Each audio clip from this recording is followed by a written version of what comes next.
Greetings. Today we will be reading the Grimm story of Snow White, a fairy tale by the brothers Grimm. Please note, if you ever hear any noise in the background, just ignore it. On with the story. It was the middle of winter, and the snowflakes were falling like feathers from the sky, and the queen sat at her window working, and her embroidery frame was of ebony, and as she worked, gazing at the times out on the snow, she pricked her finger, and there fell from it 3 drops of blood on the snow. And when she saw how bright red it looked, she said to herself, "I thought I had a child as white as snow, as red as blood, and as black as the wood of the embroidery frame." Not very long after, she had a daughter with skin as white as snow, lips red as blood, and hair black as ebony. And she was named Snow White. And when she was born, the queen had died. After a year had gone by, the king took another wife, a beautiful woman, but proud and overbearing, and she could not bear to be surpassed in beauty by anyone. She had a magic looking glass, and she used it to stand before it and looked in and said, "Looking glass upon the wall, who's the fairest of us all?" The looking glass would answer, "You are the fairest of them all." And she was contented, for she knew that the looking glass spoke the truth. Now Snow White was growing prettier and prettier, and when she was 7 years old, she was as beautiful as day, far more so than the queen herself. So one day, when the queen went to her mirror and said,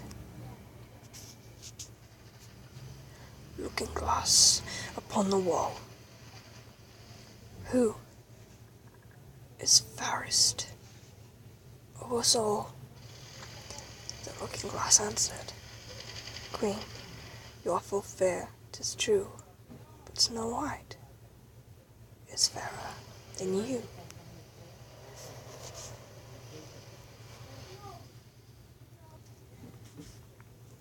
This gave the queen a great shock, and she became yellow and green with envy.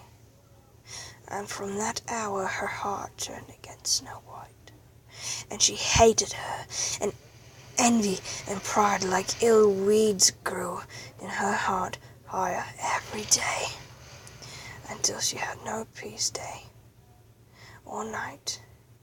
At last she sent for a huntsman and said, "Take the child out to the woods, so that I may set eyes on her no more. You must put her to death, and bring me her heart for a token." The huntsman consented, and led her away. But when he drew his cutlass to pierce Snow White's innocent heart, she began to weep and to say, "Oh dear huntsman, do not take my life. I will go away into the wild wood and never come home again." And as she was so lovely, the huntsman had pity on her and said, "Away with you then, poor child," for he thought the wild animals would be sure to devour her. And it was as if a stone had been rolled away from his heart when he speared to put her to death. Just at that moment, a young wild boar came running by. So he caught and killed it, and taking out its heart,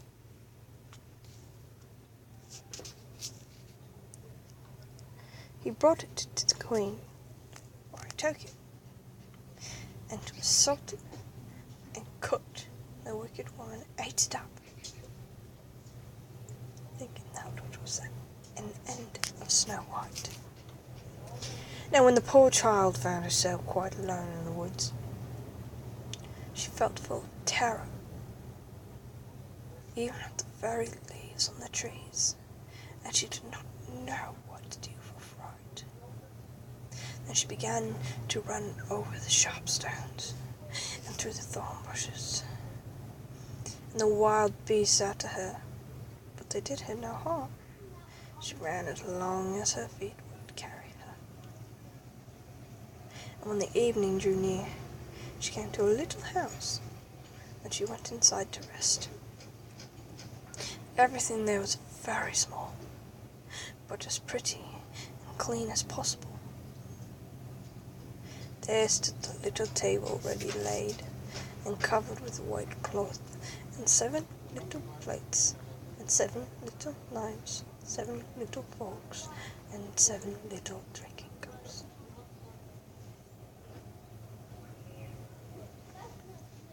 By the wall stood 7 little beds side by side, covered with clean white quilts. Snow White, being very hungry and thirsty, ate from each plate a little porridge and bread, and drank out of each little cup a drop of wine, so as not to finish up one portion alone. After that she felt so tired that she lay down on one of the beds, but it did not seem to suit her. One was too long, another too short, but at last the 7th was quite right. And so she lay down upon it, committed herself to heaven, and fell asleep. When it was quite dark, the masters of the house came home. They were 7 dwarfs, whose occupation was to dig underground among the mountains. When they had lighted their 7 candles, and it was quite light in the house, they saw that some must have been in, as everything was not in the same order in which they left it. The first said, "Who's been sitting in my little chair?" The second, "Who's been eating from my little plate?" The third, "Who's been taking my little loaf?" And the fourth, "Who has been tasting my porridge?" And the fifth said, "Who has been using my little fork?" The sixth, "Who has been cutting with my little knife?" The seventh, "Who has been drinking from my little cup?" The first one looked round, saw a hollow in his bed, and cried, "Who has been lying on my bed?" And the others came running and cried, "Someone has been in our beds too." But when the 7th looked at his bed, he saw little Snow White lying there asleep. Then he told the others, who came running up, crying out in their astonishment, and holding up their 7 little candles to throw a light upon Snow White. "Oh goodness, how gracious!" cried they. "What beautiful child is this!" And was so full of joy to see that they did not wake her, but let her sleep on. And the 7th dwarf slept with his comrades an hour at each time, at time, at a time with each, until the night had passed. When it was morning, Snow White awoke and saw the 7 dwarfs. She was very frightened, but they seemed quite friendly, and asked her what her name was, and she told them. And they asked how she came to be in their house. She related to them how her stepmother had wished her to be put to death, and how the huntsman had spared her life, and how she had run the whole day long, until at last she had found their little house. And the dwarf said, "If you will keep our house for us, and cook, and wash, and make the beds, and sew, and knit, and keep everything tidy and clean, you may stay with us, and you shall lack nothing." "With all my heart," said Snow White. And so she stayed, and kept the house in good order. In the morning the dwarfs went to the mountain to dig for gold. In the evening they came home, and their supper had been ready for them. All the day long the maiden was left alone, and the good little dwarfs warned her, saying, "Beware of your stepmother, she will soon know you are here. Let no one in the house." And the queen, having eaten Snow White's heart, as she supposed, felt quite sure that she was the first and fairest, and so she came to a mirror and said, "Looking glass upon the wall, who is the fairest of us all?" And the glass answered, "Queen, thou art of beauty rare, but Snow White living in the glen with 7 little men is 1,000 times more fair." She then was very angry, for the glass always spoke the truth, and she knew the huntsman must have deceived her, and that Snow White must still be living. And she thought and thought how she could manage to make an end of her, for as long as she was not the fairest in the land, envy left her no rest. At last she thought of a plan. She painted her face and dressed herself like an old peddler woman, so that no one would have known her.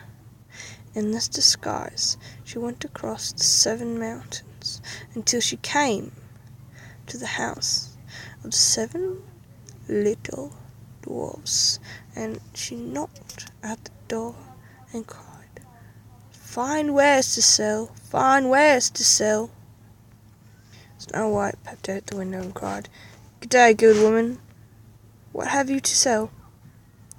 "Good wares, fine wares," answered she, "laces of all colours," and she held up a piece that was woven in variegated silk. "I need not be afraid of letting this good woman," thought Snow White. And she unbarred the door and bought the pretty lace. "What a figure you are, child," said the woman. "Come and let me see your lace properly for once." Snow White, suspecting nothing, stood up before her and let her lace the new lace. But the old woman lay so quick and tight, it took Snow White's breath away, and she fell down as dead. "Now you have done being the fairest," said the old woman, and she hasted away. Not long after that, towards evening, the 7 dwarfs came home, and were terrified to see their dear Snow White laying on the ground without life or motion. They raised her up, and when they saw how tightly she was laced, they cut the lace in 2. Then she began to drop breath. Little by little she returned to life. Then the dwarfs heard what had happened. They said, the old peddler woman was no other than the wicked queen. You must beware of letting anyone in when we are not here. And when the wicked woman got home, she went to the glass and said, "Looking glass against the wall, who is the fairest of them all?" And it answered as before, "Queen, thou art beauty rare, but Snow White, living in the glen with 7 little men, is 1,000 times more fair." When she heard that, she was so struck with surprise that all the blood left her heart, for she knew that Snow White was still living. "But now," said she, "I will think of something that will be her ruin." And by witchcraft she made a potion comb. Then she dressed herself to look like another different sort of old woman. So she went across the 7 mountains, came to the house of the 7 dwarfs, and knocked at the door and cried, "Good wares to sell, good wares to sell." Snow White looked out and said, "Go away, I mustn't let anyone in." "But you're not forbidden to look," said the old woman, taking out the poison comb and holding it up. It pleased the poor child so much that she was tempted to open the door, and when the bargain was made, the old woman said, "Now for once your hair shall be properly combed."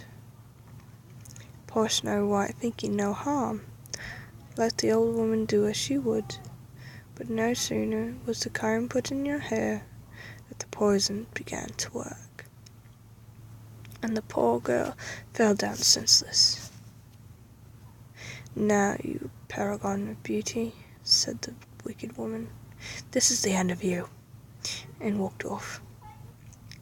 By good luck it was now near evening, and the 7 little dwarfs came home. When they saw Snow White lying on the ground as dead, they thought directly it was the stepmother's doing, and looked about, finding the poison comb, and no sooner had they drawn it from her hair than Snow White came to herself, and related all that passed. Then they warned her once more to be on her guard, and never again to let anyone in the door, and the queen went home and stood before the looking glass and said, "Looking glass against the wall, who's the fairest of us all?" The looking glass answered as before, "Queen, thou art beauty rare, but Snow White, living in the glen with 7 little men, is 1,000 times more fair." When she heard the looking glass speak thus, she trembled and shook with anger. "Snow White shall die," cried she, "though it should cost me my own life." Then she went to a secret lonely chamber, where no one was likely to come, and there she made a poisonous apple. It was beautiful to look upon, being white with red cheeks, so that anyone who should see it must long for it. But whoever ate even a little bit of it must die. When the apple was ready, she painted her face and clothed herself like a peasant, and went across the 7 mountains to where the 7 dwarfs lived. And when she knocked at the door, Snow White put her head out the window and said, "I dare not let anybody in. The 7 dwarfs told me not." "All right," said the old woman. "I can easily get rid of my apples elsewhere. There, I'll give you one." "No," answered Snow White, "I dare not take anything." "Are you afraid of poison?" said the old woman. "Look here, I will cut the apple in 2 pieces. You shall have the red side, I will have the white one." For the apple was so cunningly made that all the poison was the rosy red half of it. Snow White longed for the beautiful apple, and as she saw the peasant woman eating a piece of it, she could no longer refrain, but stretched out her hand and took the poison half. But no sooner had she taken a morsel of it into her mouth than she fell to the earth as dead. And the queen, casting on her terrible glance, laughed aloud and cried, "As white as snow, as red as blood, as black as ebony. This time the dwarfs will not be able to bring you to life again." And when she went home and asked the looking glass against the wall, "Who was the fairest of us all?" At last it answered, "You are the fairest now of all." And an envious heart is paced. As much as an envious heart can have. The dwarf, when they came home in the evening, found Snow White lying on the ground, and there came no breath out of her mouth, and she was dead. They lifted her up, sought if anything poisonous was to be found, cut her laces, combed her hair, washed her with water and wine. But all was of no avail. The poor child was dead, and remained dead.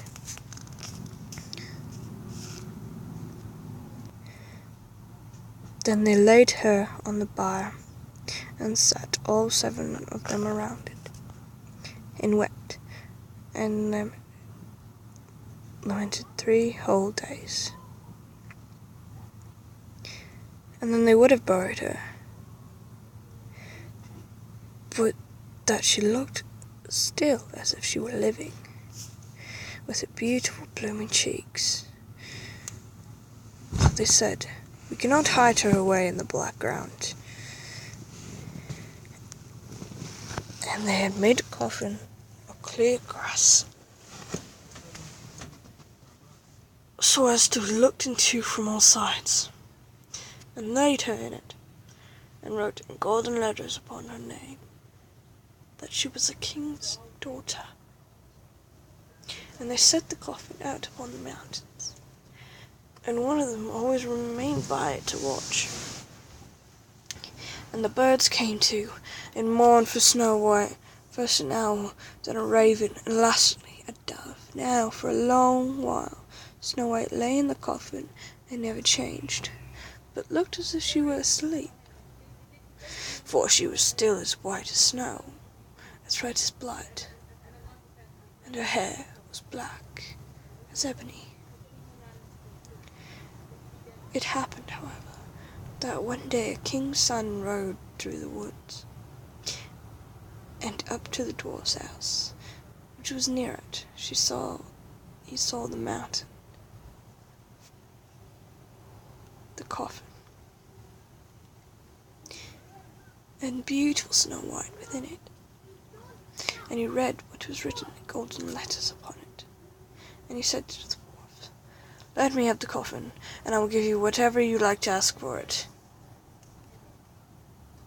But the dwarfs told him that they could not part with it for all the gold in the world. But he said, "I beseech you to give me, for I cannot live without looking upon Snow White. If you consent, I will bring you great honor and care for you, as if you were my brethren." When he so spoke, the good little dwarfs had pity upon him, and gave him the coffin, and the king's son called his servants, and bid them carry it away on their shoulders. Now it happened, as they were going along, they stumbled over a bush, and with the shaking the bit poison apple flew out of her throat. It was not long before she opened her eyes, threw up the cover of the coffin, and sat up alive. "Oh dear, where am I?" cried she. The king's son answered, full of joy, "You are near me." And relating all that happened, he said, "I would rather have you than anything in the world. Come with me to my father's castle, and you shall be my bride. And Snow White was kind, and went with him, and the wedding was held with a pomp and great splendour. But Snow White's wicked stepmother was also bidden to the feast, and when she had dressed herself in beautiful clothes, went to a looking-glass and said, "Looking-glass upon the wall, who is the fairest of us all?" The looking-glass answered, "O Queen, although you have beauty rare, the young bride is 1,000 times more fair." And she raved and cursed and was beside herself with disappointment and anger. First she thought she would not go to the wedding, but then she felt she would have no peace until she went and saw the bride. And when she saw her, she knew her was Snow White, and could not stir from the place for anger and terror, for they had ready red-hot iron shoes, in which she had to dance until she fell down dead. So that was the Grimm's tale of Snow White. I really hope you guys enjoyed it. If you wish to have more of these stories, like, comment, subscribe, and I will read more. There's a barking dog, and it's annoying. Be kind, be awesome. Bye, guys.